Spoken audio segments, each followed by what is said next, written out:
Hi മക്കളെ, ഞാനിവിടെ 2 video share ചെയ്യാവേ. ആദ്യത്തെ വീഡിയോ കണ്ടപ്പോൾ നിങ്ങൾക്ക് എന്താ തോന്നുന്നേ?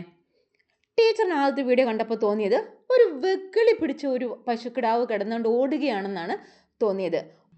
പക്ഷേ രണ്ടാമത്തെ വീഡിയോയിലേക്ക് വന്നപ്പോഴാണ് ശരിക്കും ഞാൻ അതിൻ്റെ ഒരു ഡീപ്പായിട്ട് ആലോചിച്ചത്. അതായത് ഒരു ഓട്ടപ്പന്തയത്തിൻ്റെ രാജാവായ കുതിരയുടെ കൂടെ ഓടിയെത്താൻ ശ്രമിക്കുന്ന ഒരു പശുക്കുട്ടി.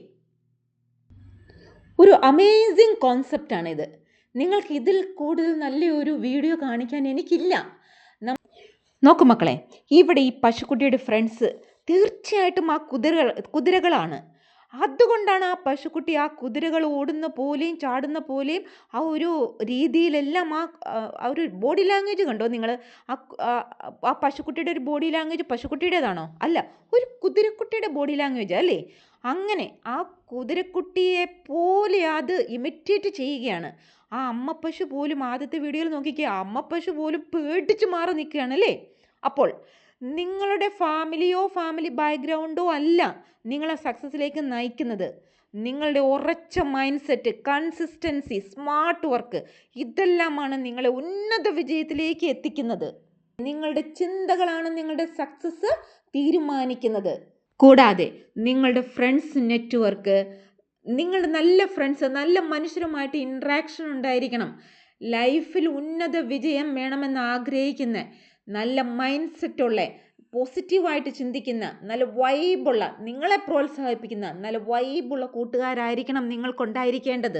അല്ലാതെ നിങ്ങളുടെ പരാജയത്തിന് കാരണം മറ്റൊരാളാണെന്നും എൻ്റെ പേരൻസോ അല്ലെങ്കിൽ ഈവൻ നിങ്ങളുടെ ഫ്രണ്ട്സോ അല്ലെങ്കിൽ നിങ്ങളുടെ ബന്ധുക്കളോ നിങ്ങളുടെ കൂടപ്പിറപ്പോ നിങ്ങളങ്ങനെ ചിന്തിക്കുകയും വിശ്വസിക്കുകയും പ്രവർത്തിക്കുകയും ചെയ്ത് നിങ്ങളുടെ ലൈഫിനെ നിങ്ങൾ തന്നെ തളർത്തുകയാണ് ചെയ്യുന്നത്. മറിച്ച് പ്രോബ്ലംസ് വരുമ്പോൾ അതിൻ്റെ സൊല്യൂഷൻ കണ്ടെത്തി പരാജയങ്ങളെ ഒരു പാഠമാക്കി പഠിച്ച് ആ വലിയ ലക്ഷ്യങ്ങളോടും സ്വപ്നങ്ങളോടും കൂടി ആ സ്വപ്ന സാക്ഷാത്കാരത്തിന് വേണ്ടിയിട്ട് ചെറിയ ചെറിയ സ്റ്റെപ്പുകൾ എടുത്ത് കൺസിസ്റ്റൻ്റായിട്ട് വർക്ക് ചെയ്ത് വിജയത്തിലേക്ക് എത്തുകയാണ് നിങ്ങൾ ചെയ്യേണ്ടത്. നിങ്ങൾ ആമയുടെയും മുയലിൻ്റെയും കഥ കേട്ടിട്ടില്ലേ? അവിടെ ആമ ഒരിക്കൽ പോലും അയ്യോ ഇത്രയും ഓട്ടക്കാരനായ മുയലിൻ്റെ കൂടെ ഞാൻ കോമ്പറ്റീഷൻ ഇല്ല എന്ന് ചിന്തിച്ച് ആ മൂലയ്ക്ക് പോയി ഇരുന്നോ? അവിടെ ചടഞ്ഞു കുത്തി ആ മൂലയ്ക്ക് ഇരുന്നോ? ഇല്ല.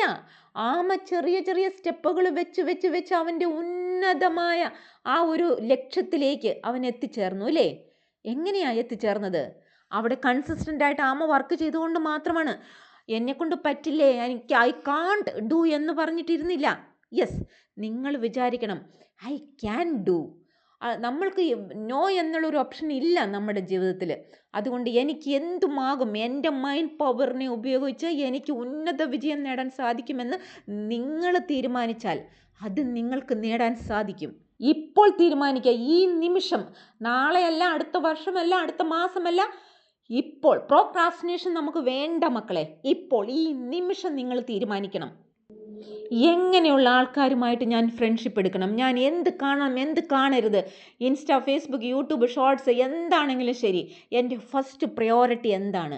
ഞാൻ ക്ലാസ്സിൽ വിശദമായി ഇതെല്ലാം പറഞ്ഞു തന്നിട്ടുണ്ടല്ലേ, നിങ്ങളുടെ ഫസ്റ്റ് പ്രയോറിറ്റി എന്താണെന്നുള്ളത്. ഇനി കൂടുതൽ ഇവിടെ ഞാൻ പറയുന്നില്ല. നിങ്ങൾക്ക് എല്ലാവർക്കും കുതിരക്കുട്ടികളായി മാറാൻ പറ്റും. നിങ്ങൾ തീരുമാനിക്കണം. ഓക്കെ, സീ യു മക്കളെ.